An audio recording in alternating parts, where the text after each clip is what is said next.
Assalamualaikum warahmatullahi wabarakatuh. Di sini saya Noval Harun Al-Hakim, mahasiswa Fakultas Kesehatan Masyarakat semester 6 Universitas Ahmad Dahlan. Jadi di sini saya akan menyampaikan terkait tentang perencanaan karir berdasarkan hasil soft skill tahap 2 kemarin. Jadi dalam menentukan karir impian saya sendiri itu terdapat beberapa perencanaan karir.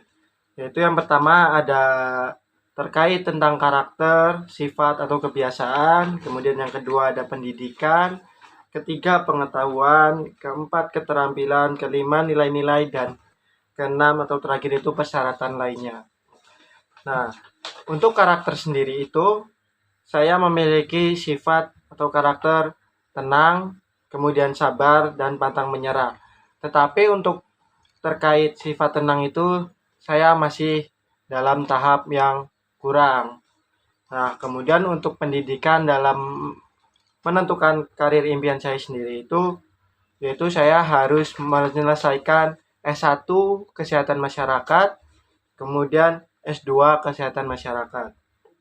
Nah, kemudian pengetahuan yang saya miliki untuk menentukan karir tersebut yaitu mengidentifikasi bahaya suatu pekerjaan, kemudian memberikan pengendalian bahaya.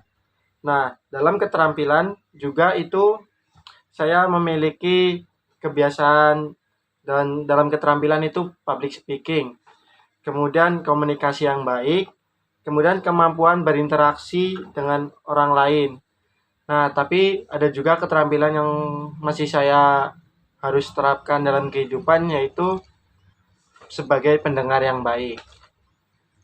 Nah, kemudian saya harus menentukan nilai-nilai dalam menetapkan karir impian saya yaitu dengan beribadah terus-menerus, kemudian bermimpi besar untuk tujuan yang besar. Nah, kemudian persyaratan lain dalam menetapkan karir impian saya yaitu dengan mendaftarkan diri sebagai sertifikasi ahli K3 umum, yaitu melalui pelatihan. Nah, kemudian dalam perencanaan itu kita juga harus menentukan aktivitas untuk melengkapi dari menentukan karir impian itu sendiri, yaitu dengan pantang menyerah, yaitu aktivitas yang harus kita tingkatkan yaitu melakukan hal-hal bermanfaat bagi orang lain, itu dengan time targetnya yaitu dengan setiap hari kita lakukan itu. Kemudian sabar yaitu dengan aktivitas berzikir, beribadah, yaitu dengan target juga setiap hari. Kemudian tenang itu ditargetkan dengan berzikir atau beribadah setiap hari. Kemudian itu untuk pendidikan S1 dan S2 Kesmas, yaitu dengan aktivitas berkuliah di suatu universitas dengan timeline atau target yaitu 2020 sampai 2024 untuk S1, kemudian untuk S2-nya itu 2026 sampai 2027.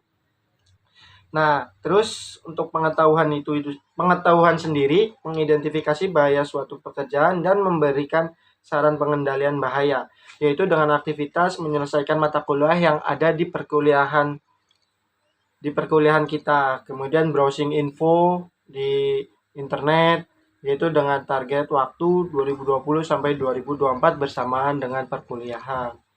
Kemudian itu informasi.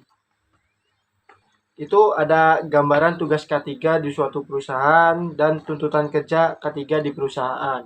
Nah, itu dengan cara aktivitas browsing info di Google, di internet, kemudian konsultasi pada alumni atau rekan seangkatan kita, yaitu dengan target waktu 2020 sampai 2025. Kemudian kita dalam keterampilan itu harus meningkatkan komunikasi dan public speaking, yaitu dengan aktivitas menghidupkan obrolan kita dengan lawan bicara kita, kemudian melatih diri berbicara di depan banyak orang, yaitu kita lakukan dengan target waktu setiap hari.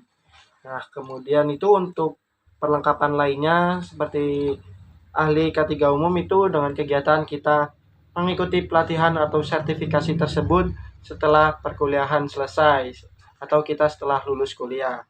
Nah, targetnya itu setelah kita lulus dan untuk mempersiapkan diri dalam dunia kerja.